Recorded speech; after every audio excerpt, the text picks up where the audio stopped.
हज़ारों साल पुराने इंसानों, कौमों, सिविलाइजेशन और इनके रहन सहन के बारे में जानने के लिए तारीख़ी किताबों पर मुकम्मल भरोसा नहीं किया जा सकता, क्योंकि अक्सर इन किताबों में इन सिविलाइजेशन के बारे में लिखी गई कहानियों का कोई सबूत नहीं मिलता, और साइंस में भी उस चीज़ को कभी सच नहीं माना जाता जिसका कोई सबूत या लॉजिक ना हो। तारीख़ी किताबों में हमें कई सिविलाइजेशन का जिक्र मिलता है।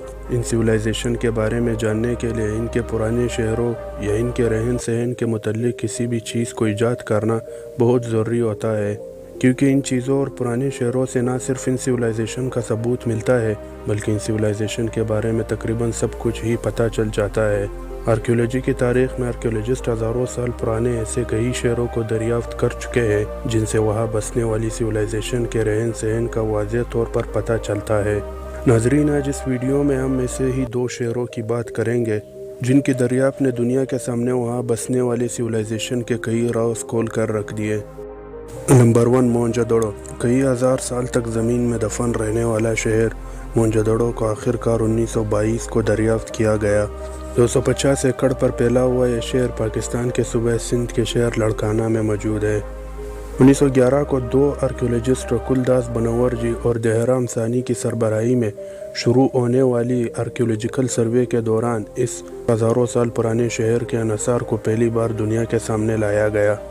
1925, 1930, 1950, 1964 तक इस पर खुदाई के काम चलते रहे और आखिरकार 1964 को इस शहर को मुकम्मल शक्ल दी गई। आर्कियोलॉजी के मुताबिक ये शहर तकरीबन 4500 साल पुराना है।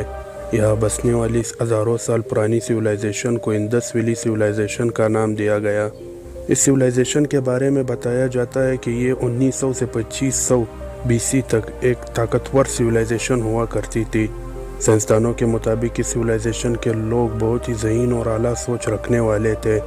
इनकी ज़मीन भी काफ़ी ज़रख़ेज़ हुआ करती थी और इन्हें तिजारत करने में भी महारत हासिल थी। मोहनजोदड़ो की इमारतों और घरों से वाज़ेह होता है कि इस सिविलाइजेशन को इमारतें बनाने में भी महारत हासिल थी।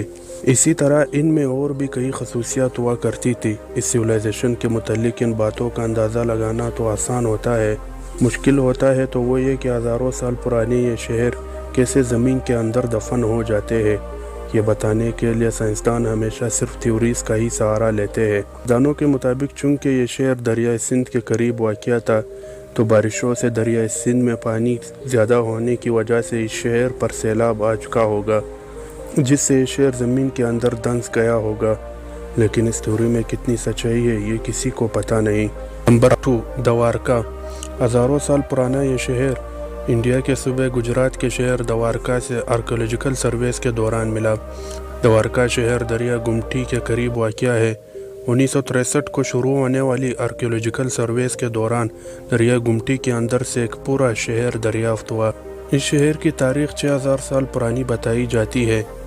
1988 को इंडिया ने पानी के अंदर इस आर्कियोलॉजिकल सर्वेस को सीरियस लिया और सी डाइवर्स की टीम को सर्वे के लिए भेज दिया, जिसके नतीजे में इस टीम को हज़ारों साल पुराने कई आर्किटेक्ट और ख़जाने मिले, जिससे वहाँ बसने वाली सिविलाइजेशन के बारे में बहुत कुछ पता चला। हज़ारों साल पुराने लातादाद स्ट्रक्चर्स भी ज़मीन के अंदर से दरियाफ्त हुए, जिससे वाज़ेह तौर पर इस अंडरग्राउंड शहर की तारीख़ का पता चलता है। सबसे अहम बात यह कि यह शहर हिंदुओं का एक मुक़द्दस शहर है। 1200 तक मंदिरें इस शहर में मौजूद है। इस शहर के मुतल्लिक़ कई बातें हिंदुओं की मुक़द्दस किताब महाभारत में लिखी गई है। इस शहर के तबाह होने के मुतल्लिक़ भी महाभारत में लिखा गया है कि कृष्णा की मौत के बाद ये शहर सैलाब की लपेट में आकर पानी के अंदर चला गया, जबकि आर्कियोलॉजिस्ट का भी यही मानना है कि दरिया गुमटी के पानी से ही इस शहर की तबाही वाक़या हुई।